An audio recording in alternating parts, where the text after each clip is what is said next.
Now let's go on to the final thing that we're going to talk about this week, and that is Palmer. Palmer, and that is something that Sharon, you and I we are burning through our 5 months of Apple TV Plus, trying to watch as much as we can before they take it away from us. So you saw Palmer on Apple TV Plus. Tell us about this. Yeah, this is a film, an Apple TV original starring Justin Timberlake and Juno Temple, and I've just got listed the cast here. They're the only ones I recognise anyway. And basically, Justin Timberlake plays a man in his 30s who, when he was a teenager, he had become something of a success in the American high school football and college football field. Ooh, And he was like a big deal in his hometown. And surely you'll understand about the whole American football, yeah. how it was the high school and college football is huge.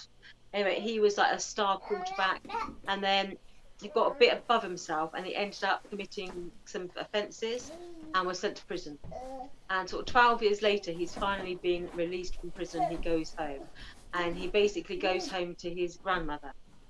And his grandmother lives in this sort of house on its own little piece of land outside this small southern town, Texas town, which is quite particular to the plot. And in the garden, she has a static caravan or trailer, as Americans would have it. And in this trailer lives a woman with her boyfriend and her little boy. And the woman and her boyfriend often just take off and just disappear weeks at a time. They sort of drink freely, they sort of use recreational drugs, and they're basically this little boy, whenever they disappear off, gets left with the grandmother. And so when he moves home, he makes friends with this little boy called Sam, but he doesn't make friends with him, he just sort of tolerates him because he's staying with his gran. And he's sort of staying there trying to sort of find what can he do now. So he gets a job basically as a janitor in a high school. And then at the beginning of the film, quite suddenly one day, whilst his grandmother is looking after this little boy, she dies in her sleep, effectively, leaving him alone with this little boy. With the mum and the stepfather nowhere to be seen. Social services not really been that interested, saying either you either put him into care or you can look after him yourself. No one really is that bothered about him. He hasn't got really many friends. He's a bit different to other little boys, as in his favourite cartoon is Flying Fairies. And for Halloween, he wants to go as the Flying Fairy Princess. And all the other boys who want to go as like He-Man or as the superheroes, but he wants to go as the Flying Fairy Princess. So Palmer, the name of Justin Timberlake's character, says, well, that's what you want to go as.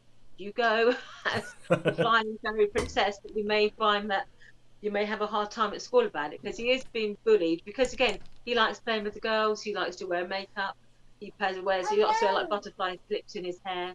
So I don't like putting labels on children, but this little boy, he likes what he likes. Yeah.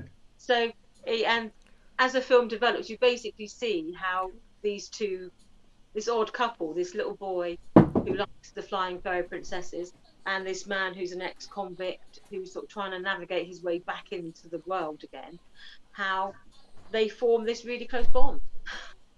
And then the story sort of carries on from there with there's the whole sort of dramatic catharsis, and then there's like a resolution.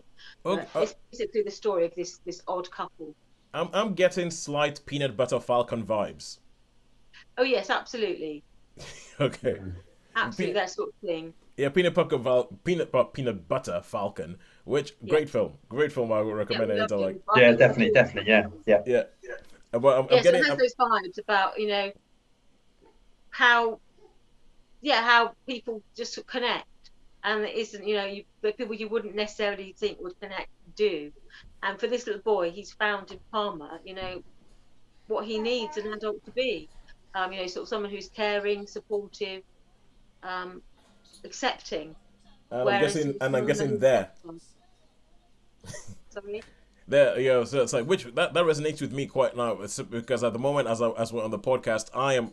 Well, you guys, we're on Zoom, and off screen, I'm trying to placate a little girl who just wants me to be there, and I'm trying to be there and do this at the same time. And so far, I'm kind of surprised I'm getting away with it.